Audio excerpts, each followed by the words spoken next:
فاکتبنا مع الشاہدین. وَإِذَا سَمِعُوا اور جب یہ لوگ سنتے ہیں ما انزل الی الرسول اس چیز کو جو رسول اللہ صلی اللہ علیہ وسلم کی طرف نازل کی گئی ہے ترى اعینہم تو آپ ان کی آنکھوں کو دیکھیں گے تفیض یہ بہہ پڑتی ہے من الدمع آنسوؤں سے مما عرفوا من الحق جو وہ پہچان لیتے ہیں حق کو.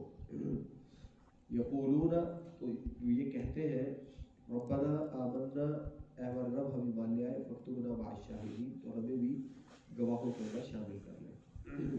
وما لنا لا نؤمن باللہ وما جاءنا من الحق اور کیا وجہ ہے کہ ہم اللہ پر ایمان نہ لائیں, اب کیوں اللہ پر ایمان نہیں لائیں گے اور اس چیز پر جو ہمارے پاس حق کی شکل میں آ چکا ہے. ونطمع ان يدخلنا ربنا اور کیوں ہم اس چیز کی خواہش اور طرف نہیں رکھیں گے کہ ہمارا رب ہمیں داخل کر دے مع القوم الصالحین نیک لوگوں کے ساتھ, صالحین میں اللہ میں شمار کر لے. تو یہ جو پچھلی آخری آیت ہم نے پڑھی تھی کہ جو شدید ترین عداوت رکھنے والے ایمان والوں کی پچھلے بار کی آخری آیت تو 82 نمبر آیا جو ہے کہ آپ شدید ترین ایمان والوں کے بارے میں عداوت والا رویہ پائیں گے یہودیوں کا اور مشرکین کا, اور آپ جو مودت ہے اس میں محبت میں سب سے زیادہ قریب ترین پائیں گے ایمان والوں کے نصرانیوں کو, کیونکہ ان کے اندر راہب ہیں اور ان میں تکبر نہیں ہے اور ان میں علماء ہیں جو نرم دل رکھنے والے لوگ ہیں.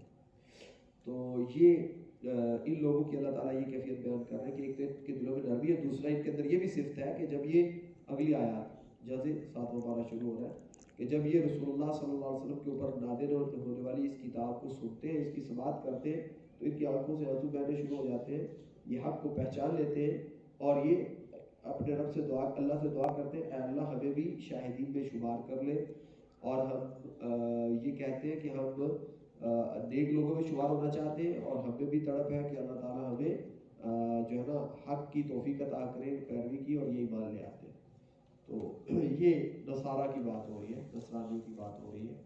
تو نصارہ کے اندر ہر طرح کے لوگ موجود ہیں, کچھ یہود کا ساتھ دینے والے بھی موجود ہیں جیسا کہ پیچھے منع کیا گیا تھا لا تتخذوا اليهود والنصارى اولیاء بعضهم اولیاء بعض کہ آپ نے یہود و نصارہ کو دوست نہیں بنانا جب وہ ایک دوسرے کے دوست ہیں. ٹھیک ہے, تو یہ 51 نمبر آیت تھی 106 نمبر پیج پہ ان قرآنوں کے کچھ آپ کا مصاحف موجود ہے. تو یہود و نصارہ کو جب وہ آپس میں ایک دوسرے کے دوست نہیں بنانا. بہرحال جب وہ یہاں پہ جو 82 نمبر آیت ہے اس میں جو بتایا گیا وہ یہ ہے کہ جب وہ آپس میں دوست نہیں ہے تو بہرحال ایمان والوں کے حق میں نصارہ جو ہے وہ اچھا سوچیں گے, ان کے ساتھ ان کا رویہ بہت اچھا بہتر ہوگا اور یہ ایمان لانے کی بھی ان کے اندر صلاحیت موجود ہے. تو اس میں جو ہے وہ حضرت سلمان فارسی رضی اللہ عنہ کا واقعہ ایک اس کے پس منظر میں بیان کیا جاتا ہے, ایک نجاشی کا واقعہ بیان کیا جاتا ہے. نجاشی کا واقعہ صداقت کے اندر موجود ہے کہ جب مسلمان مکہ سے ہجرت کر کے وہاں چلے گئے, جب ان کے اوپر زیادہ ظلم شروع ہو گیا یہاں مکہ میں, تو یہ یہاں سے ہجرت کر کے چلے گئے حبشہ میں. تو حبشہ میں جو حکمران تھا وہ نجاشی تھا, تو اس نے جو ہے وہ مکہ والوں نے یہاں سے کچھ لوگوں کو بھیجا تحفے تحائف دے کے نجاشی کے پاس حبشہ میں کہ ان لوگوں کو واپس لے کے آؤ. انہوں نے جا کے جتنے بھی ان کے آفیشلز تھے سب کو گفٹ دیے, پھر ان سے اسپیشل ٹائم لیا جو ہے نا وہ نجاشی سے ملاقات کا, ان سے ملاقات ہوئی, ان سے کہنے لگے کہ ہماری قوم کے کچھ لوگ ہیں اور جو ہماری قوم کے بڑے ہیں انہوں نے بھیجا ہے آپ کے پاس, یہ اپنے قوم کا دین چھوڑ کے آپ کے دین میں بھی شامل نہیں ہوئے, اپنی قوم کا دین بھی چھوڑ چکے ہیں اور انہوں نے ایک نئے دین ایجاد کر لیا ہے, تو آپ انہیں جو ہے نا وہ ہمارے حوالے کریں کہ آپ کی قوم میں آپ کے ملک میں آ چکے ہیں, تو انہیں آپ ہمارے حوالے کریں تاکہ ہم جو ہے نا ان کو ان کے اباء نے ہمیں بھیجا ہے, ہمیں آپ کے پاس بھیجا ہے تو ہم ان کو واپس لے کے جانا چاہتے ہیں. ٹھیک ہے, تو اس نے کہا میں پہلے ان کی بات سنوں گا پھر میں ان کو آپ کے ساتھ بھیجوں گا.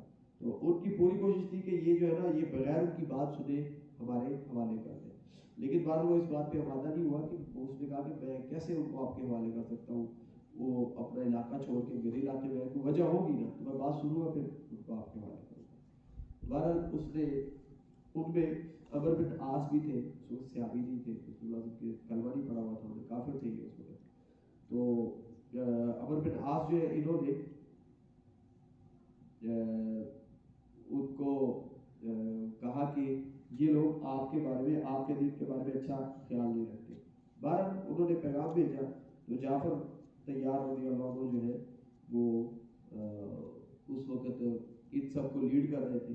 تو وہ جو ہے رسول اللہ صلی اللہ علیہ وسلم کے یہ صحابہ اور یہ جعفر رضی اللہ عنہ سارے آگے میدان وہاں پہ دربار کے اندر. تو وہاں اس نے بات شروع کی.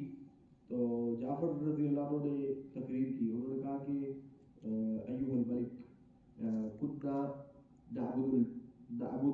كنا فی الجاہلیہ نعبد الاحجار. ہم جو ہے وہ جاہلیت میں تھے، ہم پتھروں کی عبادت کرتے تھے. یاکل القوی من الضعیف، ہم نے جو اوپر والے تھے وہ نیچے والوں کو کھا رہے تھے، جو قوی تھا وہ ضعیف کو کھا رہا تھا. تو بری حالت تھی ہماری. تو ساری جو ہے بچوں کو قتل کرتے تھے، نسیء الجوار، ہم ہمسایوں کے ساتھ برا سلوک کرتے تھے، ہم چوریاں کرتے تھے، بہت بری ہماری حالت تھی. تو اللہ تعالیٰ نے ہمارے اندر رسول بھیجا، نعرف اسمہ و نسبہ و صدقہ و امانتہ. وہ جس خاندان میں وہ پیدا ہوا، جہاں پہ ہمارے سامنے پلا بڑا، وہ سب ہم ان کو جانتے تھے. سچا انسان تھا، شروع سے اس نے کبھی جھوٹ نہیں بولا. اور پھر اس کے پاس وحی آئی اور اس نے اسلام کی تبلیغ شروع کی، اور اس نے ہمیں جو ہے نا وہ ایمان لانے کی دعوت دی. تو ہم ایمان لے آئے. جب ایمان لے آئے تو وہ کہتا ہے کہ یہ سارے ہمارے دشمن ہو گئے. تو انہوں نے ہمیں مارا، ہمیں جو ہے نا وہ ہمارے ساتھ زیادتیاں کی. تو جب انہوں نے ہمارا جینا وہاں پہ حرام کر دیا تو ہم نے جو ہے وہ پھر ہم نے آپ کے علاقے کو ترجیح دی اور ہم نے ان سب کو چھوڑ کے ہم آپ کے پاس یہاں پہ آ گئے. تو اس نے کہا اچھا. تو اس نے کہا کہ تمہارے پاس جو کوئی کتاب ہے جو تمہارے پر نازل ہوتی ہے تو وہ ذرا آپ مجھے پڑھ کے سناؤ. تو انہوں نے پھر ان کے سامنے قرآن مجید کی کچھ آیات کی تلاوت کی. تو جب قرآن مجید کی تلاوت سنی تو وہ اور اس کے جو اس نے ان سے یہ کہا کہ ٹھیک ہے آپ چلے جاؤ، آپ لوگ میری علاقے میں جو ہے نا وہ آپ کو امان ہے، آپ چلے جاؤ. تو اچھا اگلے دن عمر بن عاص جو ہے اس نے کہا کہ میں ابھی ایسے واپس تو نہیں جاؤں گا، میں ان کو ساتھ لے کے جاؤں گا جو مرضی ہو گیا. تو اس نے تو اگلے دن پھر ملاقات کی اس سے نجاشی سے. کہنے لگا کہ یہ آپ کے جو نبی ہے عیسیٰ ابن مریم علیہ السلام، ان کے بارے میں بہت غلط بات کرتے ہیں. اس نے کہا اچھا چلو میں بلا لیتا ہوں. دوبارہ اس نے بلا لیا. تو دوبارہ نجاشی کے دربار میں پیش ہوئے سارے مسلمان. تو یہ 100 کے قریب ان کی تعداد تھی. تو جب دوبارہ آئے تو انہوں نے کہا کہ اچھا یہ کہتا ہے کہ آپ ہمارے نبی کے بارے میں غلط بات کرتے ہیں. تو انہوں نے پھر اس کے سامنے جو ہے نا سورہ مریم کی آیات ابتدائی جو ہے وہ ان کی تلاوت کی. تو پھر جو ہے وہ جب اس نے سنا تو اس نے پھر زمین سے ایک وہ اٹھایا کوئی تنکا وغیرہ اور کہنے لگا کہ تم نے ہمارے نبی کے بارے میں جو بات کہی ہے، ہمارے نبی ایک اس تنکے کے برابر بھی نہ اس سے اوپر ہے نہ اس کے نیچے سے نیچے ہے، بالکل تم نے صحیح جو ہے نا وہ بات بیان کی ہے. تو اس نے کہا کہ اب تم سیوم فی ارضی اور منصبکم غرق، تمہیں یہاں سے کوئی نہیں نکال سکتا، تم آرام سے رہو یہاں پہ. اور جو ہے وہ جو تمہیں برا بلا کہے گا اس کو میں اس کے اوپر ہم غرامہ اس کے اوپر ہم اس کا چلان کریں گے، اس کو فائن کریں گے. تو اس موقع پہ جب اس نے وہ آیات سنی تو وہ رونا شروع ہو گیا. تو وہ رونا شروع ہو گیا. تو یہ اللہ تعالیٰ نے یہاں پہ بیان کیا وَإِذَا سَمِعُوا مَا أُنزِلَ إِلَى الرَّسُولِ تَرَىٰ أَعْيُنَهُمْ تَفِيضُ مِنَ الدَّمْعِ. جب وہ رسول اللہ کے اوپر نازل ہونے والی کتاب کو سنتے ہیں تو ان کی آنکھوں سے آنسو بہنے شروع ہو جاتے ہیں اور حق کو وہ پہچان لیتے ہیں اور وہ یہ کہتے ہیں کہ ہمارے رب ہمیں شاہدین میں شمار کر لیں. شاہدین کا مطلب یہاں پہ کیا ہے کہ قیامت والے دن جب اللہ تعالیٰ رسول اللہ صلی اللہ علیہ وسلم کی نبوت کے بارے میں ان لوگوں کو جواب دہ بنائیں گے کہ آپ کے پاس ہمارا آخری نبی آیا تھا، یہود و نصارہ کے پاس آپ کی بات کیوں نہیں لائے، تو یہ کہیں گے کہ ہمیں تو پتہ ہی نہیں ہے. تو پھر انہی میں سے وہ لوگ جو کہ اسلام قبول کر چکے تھے یہودیوں میں سے اور نصارہ میں سے، ان کو ان کے خلاف پیش کیا جائے گا. اگر تم کہتے ہو کہ تمہارے پاس آئے کوئی نبی یا تمہیں پتہ ہی نہیں چلا تو یہ لوگ کیوں اسلام قبول کر لیا ہے، تمہارے اندر سے ان لوگوں نے اسلام کو کیوں قبول کر لیا. یہ ہے فَاكْتُبْنَا مَعَ الشَّاهِدِينَ. تو انہی میں شاہدین موجود ہیں جو ایمان لاتے ہیں وہ گواہ بن جاتے ہیں. تو وَمَا لَنَا لَا نُؤْمِنُ بِاللَّهِ وَمَا جَاءَنَا بِالْحَقِّ. حق کو قبول ہم کیوں نہیں کریں گے، اللہ پر ایمان کیوں نہیں لائیں گے، اور ہمیں اس بات کی خواہش اور طلب کیوں نہیں ہوگی کہ ہمارا رب ہمیں صالحین کے اندر شمار کر دے۔ تو بہرحال یہ ایک عام جو عیسائی نصارہ ہیں جو کہ اچھی طبیعت والے ہیں اور وہ یہودیت کے ہتھکنڈے نہیں ہیں یا ایجنٹ نہیں بن چکے، تو وہ ایمان والوں کے حق میں یہ تصورات رکھتے ہیں۔ فَأَثَابَهُمُ اللَّهُ بِمَا قَالُوا جَنَّاتٍ تَجْرِی مِن تَحْتِهَا الْأَنْہَارُ، اللہ تعالیٰ نے ان کو وارث بنا دیا، عطا کر دیا وہ جنتیں جن کے نیچے سے نہریں بہتی ہیں، خالدین فیہا ذَلِکَ جَزَاءُ الْمُحْسِنِین، ہمیشہ اس پہ رہیں گے اور یہ محسنین کا بدلہ ہے۔ والذین کفروا وکذبوا بآیاتنا اولئک اصحاب الجحیم، اور وہ لوگ جنہوں نے کفر اور تکذیب کی، یعنی پتہ چل گیا محمد رسول اللہ صلی اللہ علیہ وسلم کا کہ اللہ کے سچے نبی ہیں اہل کتاب میں سے، اور انہوں نے پھر تکذیب کی اور انہوں نے ہماری آیات کو نہیں مانا، کفر کیا، تو یہی وہ ہے جو جہنم ٹائم تک پڑیں گے۔ یا ایھا الذین آمنوا لا تحرموا طیبات ما احل اللہ لکم ولا تعتدوا، اے وہ لوگوں جو ایمان لائے، کتنی دفعہ ہو گئے؟ 10ویں دفعہ ہو گئے، ٹھیک ہے۔ تو اے وہ لوگوں جو ایمان لائے ہو تو آپ اپنے اوپر حرام نہ کرو ان طیبات کو، ان پاکیزہ چیزوں کو جو اللہ نے آپ کے لیے حلال کی ہے، اور نہ ہی آپ تعتدوا زیادتی کرو، ولا تعتدوا نہ زیادتی کرو، ان اللہ لا یحب المعتدین، اللہ تعالیٰ زیادتی کرنے والوں کو پسند نہیں کرتے۔ تو یہ نصارہ جو کہ ایمان لے آئے ان کی تعریف کی گئی، تو ان کے اندر بہت سارے لوگوں نے اپنے اوپر بہت ساری حلال چیزوں کو حرام کیا ہوا تھا، حلال چیزیں بہت ساری تھیں انہوں نے اپنے اوپر حرام کی ہوئی تھی، اور وہ تجرد والی زندگی اور تبتل والی زندگی اور راہبانہ زندگی گزارتے تھے، زندگی سے اور شہری زندگی سے کٹ ہو کر، علیحدہ ہو کر، بالکل الگ تھلگ ہو کے جا کے کٹیوں میں رہتے تھے۔ تو اللہ تعالیٰ یہ کہہ رہے ہیں کہ آپ نے یہ والی ان کی چیزیں نہیں اپنانی کہ ان میں ہر چیز اچھی نہیں ہے، یہ چیز جو انہوں نے حلال چیزیں اپنے اوپر حرام کی ہوئی ہے یہ اچھی چیز نہیں، اس سے آپ نے بچنا ہے۔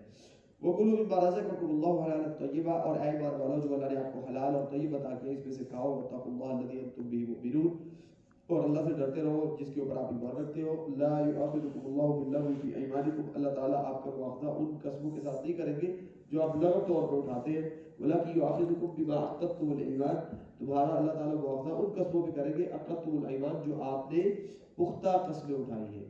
تو یعنی اگر ایک شخص عادتاً قسم اٹھاتا ہے، اس کی عادت ہے قسم اٹھانے کی بار بار، تو اس کے اوپر تو مواخذہ نہیں ہے، لیکن یہ اچھی چیز نہیں، یہ وہی چیز ہے، اس سے بچنا چاہیے۔ اور جو قسم منعقد یمین منعقد ہے، یہ منعقدہ ہے، اس کے اوپر بہرحال ایک مواخذہ ہے۔ اور یہ کیا ہے کہ انسان کوئی قسم اٹھا لے کہ میں یہ کروں گا وہ نہ کر پائے، یا یہ نہیں کروں گا تو وہ کر دے، تو وہ جو ہے ایسی چیز کے اوپر بھی وہ کفارہ دے گا۔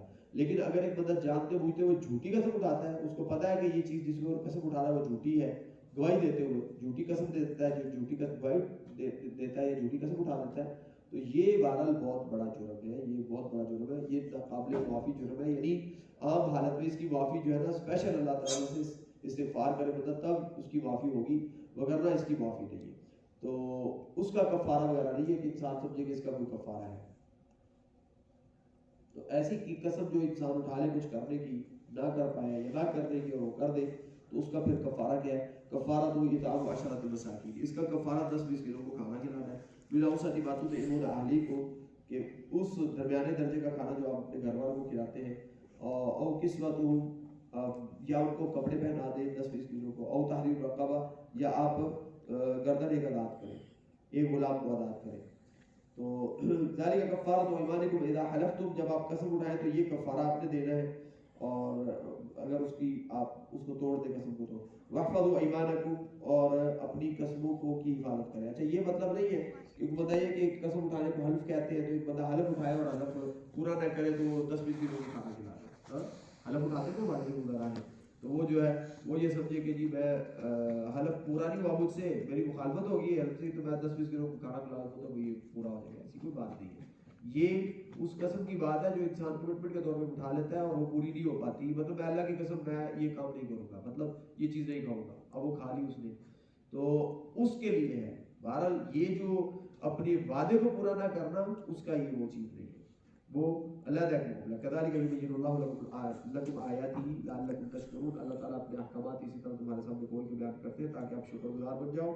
یا ایھا الذین آمنوا انما الخمر والمیسر والانصاب والازلام رجس من عمل الشیطان، یا ایھا الذین آمنوا کتنے ہو گئے؟ اے وہ لوگوں جو ایمان لائے ہو، انما الخمر، خمر جو خمار کا لفظ اس میں سے نکلا ہوا ہے، خمار دوپٹے کو کہتے ہیں، چادر کو کہتے ہیں جو سر پہ لی جاتی ہے، عورتیں لیتی ہیں، تو یہ خمر ہر وہ چیز جو انسانی عقل کو آف کر دے، عقل کا جو عمل ہے اس کو معطل کر دے. والمیسر اور یہ جو جوا ہے، یہ والانصاب اور یہ وہ آستانے، وہ مقام جہاں پہ جا کے غیر اللہ کے نام پہ نظر نیازیں دی جاتی ہیں. والازلام اور جو ہے وہ ازلام قسمت کا حال معلوم کرنے کے لیے جو تیر اور مختلف اس طرح کی چیزیں ہیں، یہ سب رجس ناپاک چیزیں ہیں، پلید چیزیں ہیں، من عمل الشیطان، یہ شیطان کو خوش کرنے والے اعمال ہیں. فاجتنبوہ لعلکم تفلحون، ان سے بچو اگر آپ کامیاب ہونا چاہتے ہو. انما یرید الشیطان ان یوقع بینکم العداوۃ والبغضاء، شیطان یہ چاہتا ہے کہ وہ آپ کے درمیان بغض اور عداوت جو ہے اس کو عام کر دے، اس کو پیدا کر دے. فی الخمر والمیسر، خمر اور میسر کے لیے. اور یصدکم عن ذکر اللہ وعن الصلاۃ، وہ تمہیں اللہ کی یاد سے اور صلاح سے روک دینا چاہتا ہے. فہل انتم منتہون، تو کیا تم اب اس سے باز نہیں آؤ گے؟ تو مطلب ہمیں اس سے باز آ جانا چاہیے، یہ اللہ تعالیٰ کہہ رہے ہیں.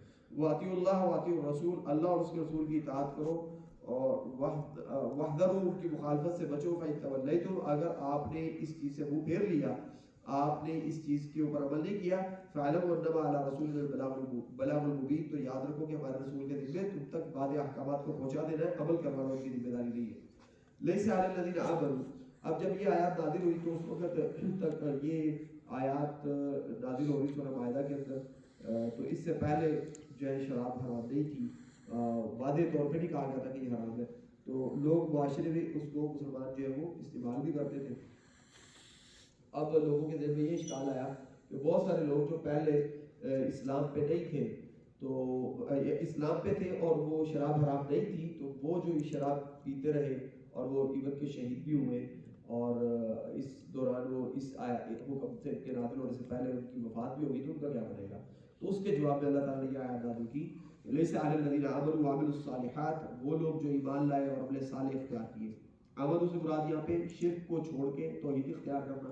عمل الصالحات اچھے کام جو کہ تو ابتدائی اسلام کے ابتدائی حصے میں اللہ نے جو احکام دیے تھے وہ ان کے اوپر جو کاربند رہے ان کے اوپر کوئی حرج نہیں ہے. وہ جو ہے لیس علی الذین آمنوا وعملوا الصالحات جناح فیما طعموا، جو انہوں نے کھایا اور اذا اتقوا، جب وہ تقوی اختیار کرنے والے تھے تو انہوں نے وہ کھاتے پیتے رہے، اس پہ ان کا کوئی مواخذہ نہیں ہے. یعنی اس میں شراب حرام نہیں تھی تو کوئی مسئلہ نہیں ہے. وآمنوا وعملوا الصالحات، پھر وہ ایمان لائے، یعنی اس کے بعد دوبارہ احکامات نازل ہوتے ہوئے رہے تو وہ مزید ان احکامات کے اوپر بھی ایمان لاتے رہے. وعملوا الصالحات، اور اچھے عمل کرتے رہے. ثم اتقوا، پھر وہ متقی بھی بنتے رہے. یعنی یہ جو جب یہ شراب وغیرہ چیزیں حرام ہوتی رہی تو ان کے مطابق وہ عمل کرتے رہے اور ان کو حرام سمجھتے رہے اور تقوی اختیار کرتے رہے. وآمنوا، ایمان لائے. ثم اتقوا واحسنوا، پھر وہ ایمان لائے اور تقوی اختیار کیا اور محسن بن گئے. واللہ یحب المحسنین، اللہ احسان کرنے والوں کو پسند کرتے. یعنی جس مرحلے پہ ایمان کے جو تقاضے بڑھتے گئے وہ ہر تقاضے کو پورا کرتے رہے اور اچھے عمل کرتے رہے، بالآخر وہ احسان کے درجے میں پہنچ گئے تو کوئی حرج نہیں ہے. ایسے لوگوں کا بہرحال مواخذہ نہیں ہے جو لوگ جس طرح احکامات ملتے رہے اس کے مطابق عمل کرتے رہے. تو یہ مطلب کہ جب تک جو قانون سازی تھی انسان اس کے مطابق ہی اللہ کے سامنے جواب دے ہے. ان لوگوں کو یہاں پہ رخصت دے دی گئی جو اس سے پہلے وفات کر چکے تھے اور انہوں نے جو احکامات تھے اس دور میں ان کے مطابق عمل کیا تھا. یا ایھا الذین آمنوا لا یبلونکم اللہ بشیء، یہ کتنی دفعہ ہو گیا؟ 12 دفعہ ہو گیا. لا یبلونکم اللہ بشیء، اللہ آپ کو لازماً آزمائے گے. بشیء، کس چیز کے ساتھ؟ بشیء من الصید، شکار کی شکل میں. اللہ آپ کو لازمی شکار کی شکل میں کچھ چیزوں کے ساتھ آزمائیں گے کہ تنالوا ایدیکم ورماحکم، جس کو پکڑ دیں گے، پہنچ جائیں گے جس تک آپ کے ہاتھ اور آپ کے نیزے. مطلب ایسا موقع بنے گا، اللہ فرماتے ہیں کہ آپ کے نیزے اور آپ کے ہاتھوں میں شکار آ جائے گا. لیعلم اللہ من یخافہ بالغیب، تاکہ اللہ یہ جان لے کہ آپ میں سے کون ہے جو بالغیب اللہ سے ڈرتا ہے. فمن اعتدی بعد ذلک فلہ عذاب علیم، تو اس کے باوجود جو بندہ زیادتی کرے گا تو اس کے لیے عذاب علیم، دردناک عذاب ہے. یعنی اللہ تعالیٰ نے احرام کی حالت میں شکار منع کیا ہوا، احرام کی حالت میں شکار منع ہے. تو اب کوئی شخص اگر اللہ فرماتے ایسا موقع آئے گا، ایک انسان نے احرام باندھا ہوا ہے، اسے کوئی دیکھنے والا نہیں ہے اور شکار اس کے سامنے اس کے ہاتھوں میں آ جائے گا. تو جب اس کے ہاتھوں میں شکار آئے گا تو اب اللہ تعالیٰ یہ دیکھیں گے کہ یہ بندہ اس اللہ سے ڈرتا ہے یا نہیں. بالغیب اس کو کوئی دیکھ نہیں رہا، وہ اکیلا ہے، تو اب وہ اس پہ عمل کرتا ہے، اس اللہ تعالیٰ کی حرمت کو پامال کرتا ہے یا اس کا کی پابندی اور پاسداری کرتا ہے. اللہ یہ دیکھیں گے. یعنی اصل مسئلہ یہ ہے، اللہ یہ بیان کر رہے ہیں یہاں پہ کہ اللہ یہ دیکھیں گے کہ اللہ بالغیب اللہ سے کون ڈرتا ہے، کون ہے کہ اس کے سر پہ کوئی نہیں ہے، اس کو پوچھنے والا کوئی نہیں، اور وہ اللہ تعالیٰ کے احکامات کی پاسداری کرتا ہے. ایسا کون شخص ہے، اللہ یہ دیکھیں گے. تو اللہ بہت سارے ایسے موقع بنائیں گے جس پہ یہ واضح ہو جائے گا کہ واقعتاً کون اللہ سے ڈرنے والا ہے. تو جو نہیں ڈرے گا ایسے موقع میں اکیلے میں اللہ تعالیٰ سے، اس کے لیے دردناک عذاب ہے. یا ایھا الذین آمنوا، یا ایھا الذین آمنوا، کتنی دفعہ ہو گیا؟ 13 دفعہ. اے ایمان والو، لا تقتلوا الصید وانتم حرم، آپ شکار نہ، جو شکار ہے اس کو قتل نہ کریں، شکار نہ کریں اس حالت میں کہ آپ احرام کے اندر احرام باندھے ہوئے آپ جا رہے ہیں بیت اللہ کی طرف، تو آپ کو کوئی بھی چیز ملے رستے میں آپ نے شکار نہیں کرنا. من قتلہ منکم متعمدا، جس نے جان بوجھ کر اس کو قتل کر دیا، شکار کر لیا، اسے پتا تھا کہ یہ حرام ہے، فجزاء مثل ما قتل من النعم، تو اس کو بدلہ ملے گا، اس کو سزا ملے گی. اس کے طور پہ وہ کیا کرے گا، جس طرح کا اس نے جانور قتل کیا اس طرح کا اس نے وہ یحکم به ذوی عدل منکم، تم میں سے دو جو عادل بندے وہ فیصلہ کریں گے، اس طرح کا وہ جانور جو ہے وہ ہدیۃ قربانی کی شکل میں بالغ الکعبہ کی، اس کو وہ جو ہے وہ کعبہ تک بیت اللہ تک پہنچائے گا، تو وہ وہاں پہ ذبح ہو کے غریبوں میں تقسیم ہوگا، یتیموں میں تقسیم ہوگا. تو یہ سزا کے طور پہ او کفارۃ طعام مساکین، یا پھر مسکینوں کو کھانا کھلائے گا وہ، او عدل ذالک صیاما، یا اسی قیمت کے جو ہے وہ کے برابر وہ صیام کا اہتمام کرے گا. تو لیذوق وبال امرہ، تاکہ وہ جو اس نے غلط کام کیا اس کو وہ سزا چکے. عفا اللہ عما سلف، جو پہلے ہو چکا ہے اس سے اللہ نے درگزر کر دیا، آئندہ جو ایسا کرے گا اس کو یہ سزا ہے. ومن عاد فینتقم اللہ منہ، جو آئندہ ایسا کرے گا، جو ایسا دوبارہ اس کی طرف پلٹے گا تو اللہ اس سے انتقام لے گی. واللہ عزیز ذو انتقام، اللہ غالب ہے، انتقام والے. تو مطلب یہ کہ آپ بیت اللہ کی طرف جا رہے ہیں تو یہ اس چیز کی ٹریننگ ہو رہی ہے. وتزودوا فإن خير الزاد التقوى، کہ تقویٰ حاصل کرنے کے لیے جا رہے ہیں تو اللہ کے احکامات کو پامال کرتے ہوئے جائیں، اس سے کوئی تقویٰ نہیں ملے گا. جو احرام کی پابندیاں ہیں ان کو لازمی اپنے اوپر ان کے اوپر کاربند رہنا ہے. احل لکم صید البحر وطعامہ متاعا لکم وللسیارہ، ہاں آپ کے لیے یہ خشکی کا جو شکار تھا نا یہ حرام ہے، لیکن احل لکم حلال کر دیا گیا آپ کے لیے صید البحر، سمندر کا شکار. آپ سمندری راستے سے جا رہے ہیں بیت اللہ کی طرف، احرام باندھا ہوا ہے تو آپ جو ہے وہ سمندر کا شکار بار کر سکتے ہیں. وطعامہ، اس کو کھا بھی سکتے ہیں. متاعا لکم وللسیارہ، یہ آپ کے لیے فائدہ ہے اس میں، اور جو مسافرین ہیں ان کے لیے بھی اس میں فائدہ ہے. وحرم علیکم صید البر ما دمتم حرما، احرام کی حالت میں آپ کے اوپر جو خشکی کا شکار ہے یہ حرام ہے. واتقوا اللہ الذی الیہ تحشرون، اللہ سے ڈر جاؤ جس کی طرف آپ کو پلٹایا جائے گا. یعنی پیچھے جو بتایا گیا نا کہ آپ کے ہاتھوں میں شکار آ جائے گا اور اللہ دیکھیں گے کون اللہ سے ڈرتا ہے.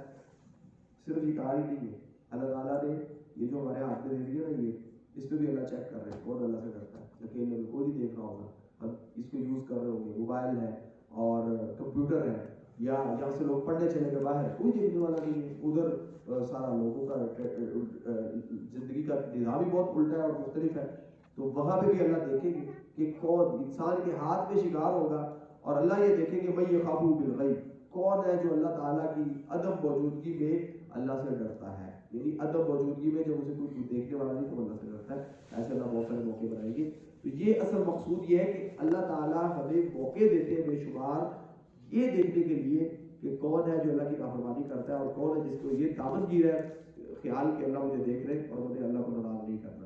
واتقوا اللہ الذی الیہ تحشرون، اللہ سے ڈرو جس کی طرف آپ نے پلٹ کے جانا ہے. جعل اللہ الکعبۃ البیت الحرام قیاما للناس والشہر الحرام والہدی والقلائد. جعل اللہ الکعبہ، اللہ تعالیٰ نے بنایا ہے کعبہ کو بیت الحرام قربت والا گھر. قیاما للناس، یہ اللہ تعالیٰ نے انسانیت کے قیام کا ذریعہ بنایا ہے. یعنی انسانیت اس وقت تک قائم ہے، زندگی اس وقت تک قائم ہے، حیات اس وقت تک ہے جب تک بیت اللہ کی حرمت قائم ہے. والشہر الحرام، جب تک حرمت والے مہینوں کی حرمت قائم ہے. والہدی، اور یہ قربانی کے جانور جو بیت اللہ کی طرف جا رہے ہیں جب تک یہ قائم ہے. والقلائد، اور یہ جانور جن کو خاص قسم کے وہ ہار ڈال کے، قلادہ اصل میں ہار کو کہتے ہیں، تو وہ جانوروں کے گلوں میں ڈال کے ان کو بیت اللہ کی طرف لے آیا تھا. جب تک یہ قائم ہے اس وقت تک انسانیت قائم ہے. یعنی اصل میں جب یہ قربانی حج اور یہ چیزیں ختم ہو جائیں تو مطلب سمجھے کہ انسانیت کا اینڈ ہے. یعنی یہ بتایا جا رہا ہے یہاں پہ کہ یہ قیامت کی نشانی ہے کہ بیت اللہ کا حج رک جائے گا, بیت اللہ کی حرمت ختم ہو جائے گی, بیت اللہ کی طرف جانے والے جانور وہاں پہ جانا اور قربانیاں رک جائے گی. یہ انسانیت کا قیام, انسانیت کا وجود پھر اس کے بعد سمجھے کہ ختم ہے.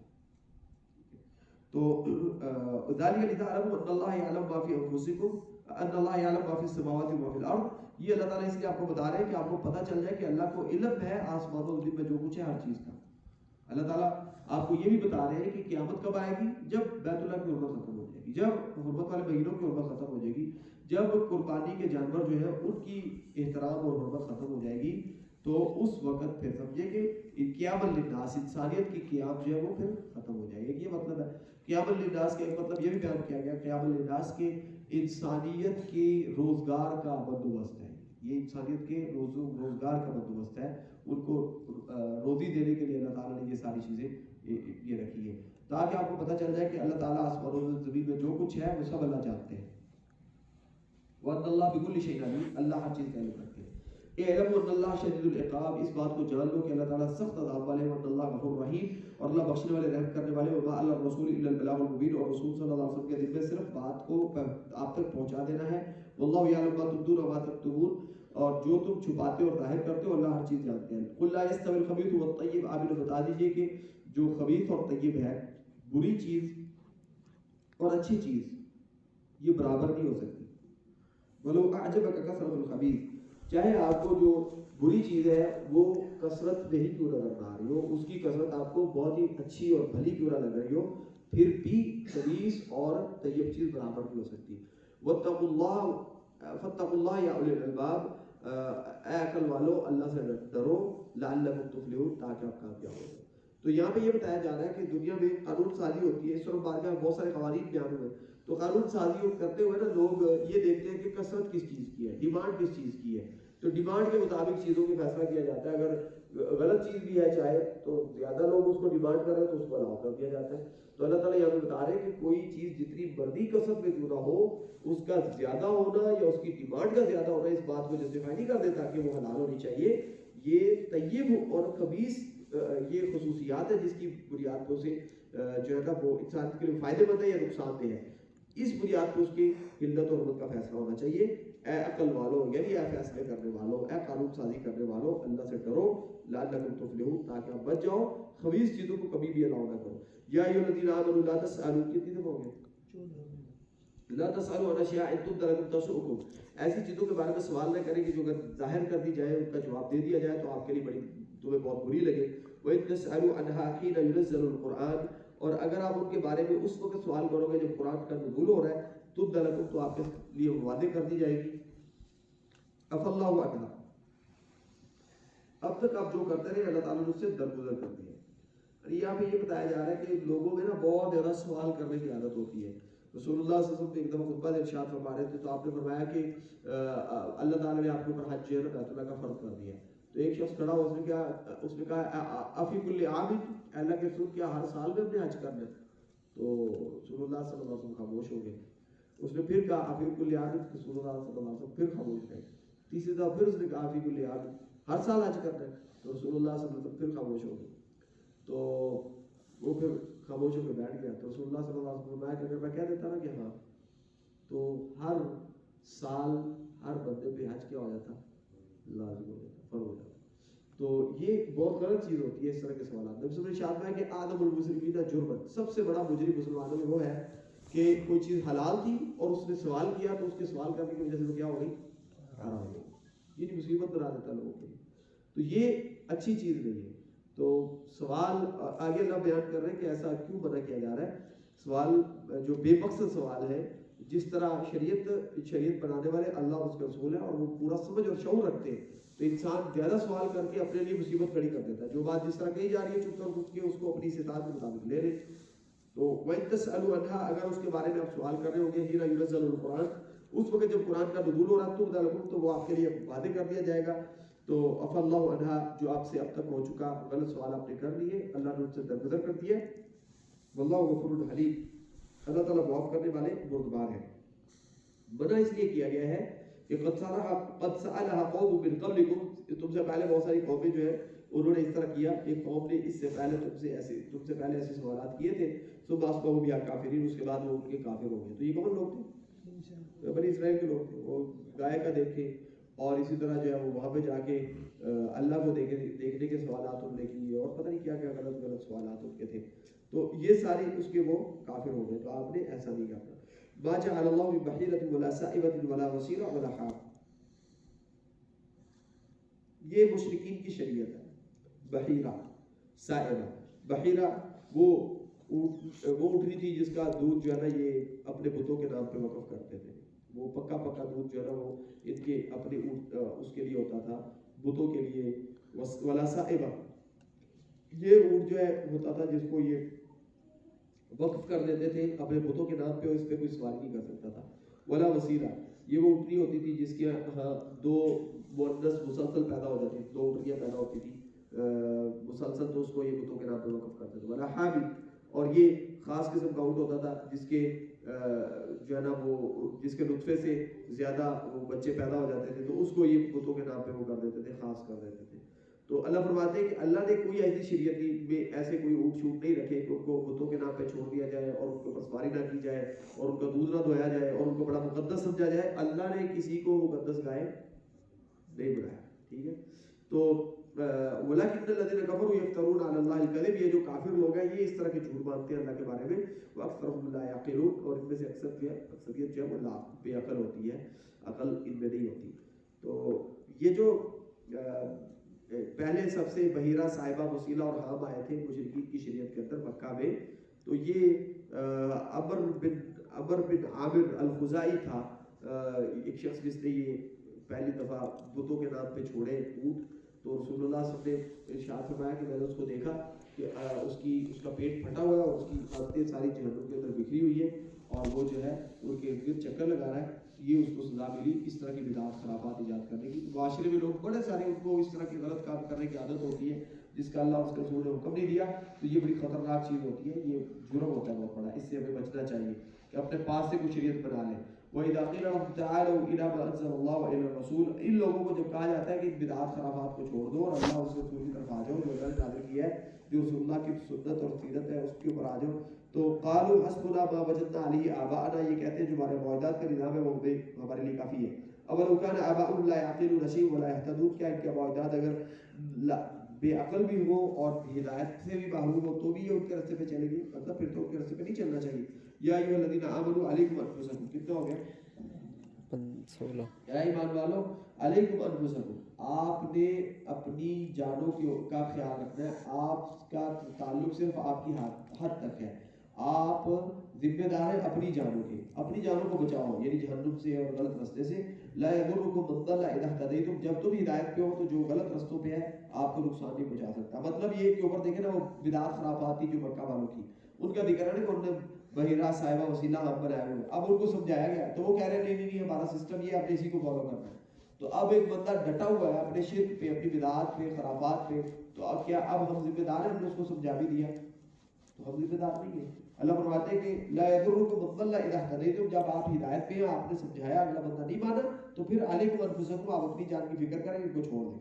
اللہ مرجعکم، آپ سب نے پلٹ کے اللہ کے سامنے جان پیش ہونا ہے جميعا، سب کے سامنے. فینبئکم بما کنتم تعملون، جو آپ کرتے رہے اللہ آپ کو اس سب کی خبر دے گی. یا ایھا الذین آمنوا شہادۃ بینکم اذا حضر احدکم الموت حین الوصیۃ اثنان ذوی عدل منکم او آخران من غیرکم اذا انتم ضربتم فی الارض فاصابتکم مصیبۃ الموت. یہ اب بیان ہو رہا ہے اصل میں جب کسی بندہ بات کرتا ہے یا گواہی دیتا ہے یا کسی شخص کی وفات ہوتی ہے اور وہ وصیت کر کے جاتا ہے تو وہاں پہ اس کا کوئی جاننے والا نہیں ہے، تو سامان جو اس نے وصیت کیا اس کو کیسے ویریفائی کریں گے کہ اس نے صحیح وصیت کیا ہے یا یہ واقعہ اسی کے الفاظ ہیں؟ تو یہ اللہ تعالیٰ بتا رہے ہیں. اس کا ایک پس منظر ہے کہ ایک صاحب بنو صاحب قبیلہ تھا، تو ان کا ایک شخص تھا وہ سفر کے لیے نکلا، مسلمان تھا، اس کے ساتھ دو لوگ تھے، عدی بن حاتم اور ایک اور شخص تھا. تو یہ اس وقت مسلمان نہیں تھے عدی بن حاتم کے. تو جب یہ یہاں سے نکلے تو وہ رستے میں اس کی وفات ہو گئی. وہ صحابی تھا، اس کی وفات ہو گئی. وفات کے وقت اس نے وصیت وغیرہ کی اور اس کا کچھ سامان بھی تھا، تو وہ سامان جو ہے ان کے سامان میں ایک برتن تھا جو کہ چاندی کا بنا ہوا تھا اور اس کے اندر سونے کے نقش و نگار بھی تھے، سونے کا بھی کام ہوا ہوا تھا اس کے اوپر، کافی مہنگا قیمتی تھا برتن. تو وہ اس کی وراثت کے مال میں سے جو ہے نا وہ گم ہو گیا، وہ نہیں مل رہا تھا. تو پھر جو ہے وہ مکہ میں وہ بعد میں ملا، کہیں سے ملا. تو اس کے ورثاء نے کہا، صحابی جو شخص تھا ابو صاحب کا مسلمان، تو اس کے ورثاء نے کہا کہ یہ تو اس کے ورثے میں یہ تو اس کا برتن ہے. تو پوچھا جس کے پاس تھا کہ آپ نے کہاں سے لیا؟ تو اس نے کہا کہ ہم نے وہ عدی بن حاتم اور ان لوگوں سے ہم نے خریدا ہے. وہ اس وقت عیسائی تھے. تو وہ پھر ساری بات کھلی تو اللہ تعالیٰ نے یہ بات بتائی یہاں پہ کہ اگر کوئی ایسی چیز جس کے بارے میں آپ کو شک ہے، جو کہ آپ کی تھی، بازار میں کہیں مل گئی، گم ہوئی تھی، تو اب آپ کو اس کی انویسٹیگیشن کرنی ہے تو آپ کر سکتے ہیں. اور اس کی انویسٹیگیشن کا کیا طریقہ ہوگا یہ اللہ تعالیٰ نے یہاں پہ بتایا کہ اے ایمان والو، تمہاری آپس میں گواہی جب تم میں سے کسی کی موت کا وقت آ جائے، وصیت وہ کرے، دو لوگوں کو وہ گواہ بنائے گا، اثنان ذوا عدل منکم او آخران من غیرکم، تم میں سے یعنی مسلمان ہو، یا اگر مسلمان نہیں ہے تو کسی اور دو نصرانی ہو یا کسی اور کو وہ بنا لے، لوگ گواہ بنا کے وصیت کرتے ہیں. ان انتم ضربتم فی الارض فاصابتکم مصیبۃ الموت، اگر آپ زمین میں سفر کر رہے ہیں اور آپ کو موت کا وقت آ گیا، تحبسونہما من بعد الصلاۃ، اب یہ جو دو لوگ گواہ ہیں ان کو مسجد کے اندر صلاح کے بعد ہی کھڑا کیا جائے گا اور ان سے یقسمان باللہ، آپ کو شک ہو گیا نا کہ اگر آپ کو شک ہو گیا کہ یہ صحیح بات نہیں بول رہے تو ان کو مسجد میں صلاح کے بعد کھڑا کیا جائے گا اور یہ قسم اٹھائیں گے اللہ کی کہ تب تم اگر تمہیں شک ہے کہ یہ بات صحیح نہیں کر رہے، لا نشتری بھی ثمنا قلیلا، وہ قسم اٹھا کے یہ کہیں گے کہ ہم کوئی غلط بات نہیں کریں گے، ہم دنیاوی مفادات کی خاطر اپنے بیانات نہیں بدلیں گے. لا نشتری بھی ثمنا قلیلا، اب دنیاوی مفادات کی خاطر ہم یہ غلط بات نہیں کریں گے. ولو کان ذا قربا، چاہے وہ دونوں جو رشتہ دار ہیں وہ قریبی رشتہ داری کیوں نہ ہو، ولا نکتب، جو دو گواہ ہے وہ رشتہ داری کیوں نہ ہو، ولا نکتب شہادت اللہ، اور وہ یہ بھی کہیں گے کہ ہم اللہ کی طرف سے جو گواہی ہے اس کو چھپائیں گے نہیں، الا اذا من الآثمین، ہم تب گناہ گاروں میں شمار ہو اگر ہم نے کوئی حقیقت چھپائی ہو تو. فَإِنْ أُثِرَ عَلَىٰ أَنَّهُمْ اسْتَحَقَّا إِثْمًا، اگر یہ پتہ چل جائے کہ ان دونوں نے گناہ کیا ہے، یعنی انہوں نے غلط بیانی کی ہے، صحیح بات نہیں کی، فآخران یقومان مقامہما، تو وہ دو لوگ جن کے پاس حقائق موجود ہیں اور جن کے پاس دلائل موجود ہیں وہ کھڑے ہو جائیں اور وہ یہ کھڑے ہو کے کہیں من الذین استحق علیہم الاولیاء، ان لوگوں میں سے دو لوگ کھڑے ہوں گے جن کی حق تلفی ہوئی ہے، پہلے دو لوگوں نے جن کی حق تلفی کی اور غلط بیانی کی ہے. فیقسمان باللہ لشہادتنا حق من شہادتہما، یہ دونوں قسمیں اٹھائیں گے کہ ہماری گواہی جو ہے وہ حقائق پہ مبنی ہے اور یہ جو پہلے تھے ان کی بات ٹھیک نہیں ہے.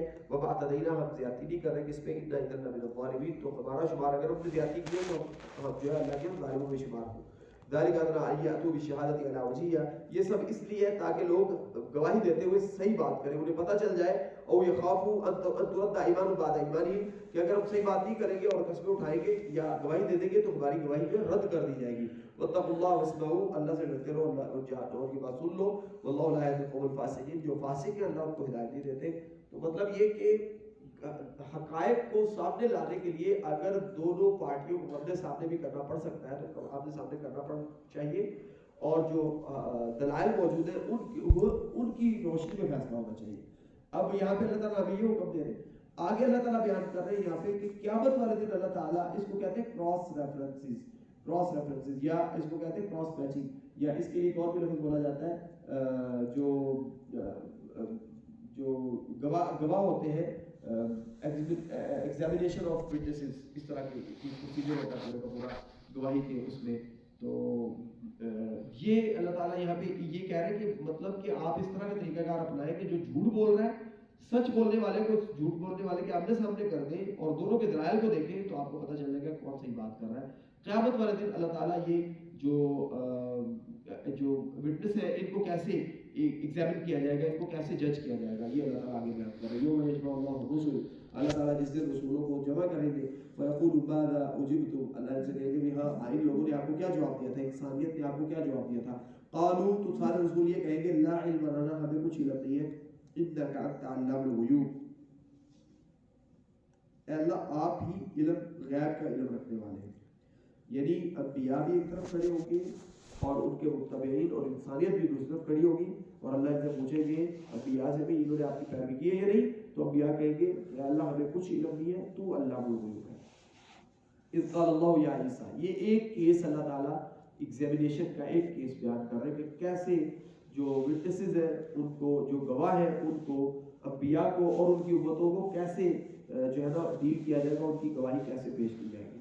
جب اللہ تعالیٰ عیسیٰ ابن مریم سے کہیں گے اذکر نعمتی علیک وعلی والدتک، میرے جو تمہارے اوپر اور تمہاری والدہ کے اوپر احسانات ہیں ان کو یاد کرو، اور اذ ایدتک بروح القدس، جب میں نے تمہاری مدد کی تھی روح القدس کے ساتھ، تکلم الناس فی المہد وکہلا، آپ لوگوں کے ساتھ ہم کلام ہوتے تھے، فی المہد وکہلا، بچپن میں بھی اور بڑھاپے میں بھی. وَإِذْ عَلَّمْتُكَ الْكِتَابَ وَالْحِكْمَةَ وَالتَّوْرَاةَ وَالْإِنْجِيلَ، اور اس وقت کو بھی یاد کرو کہ میں نے آپ کو کتاب و حکمت کی تعلیم دی اور میں نے آپ کو تورات اور انجیل کی تعلیم دی.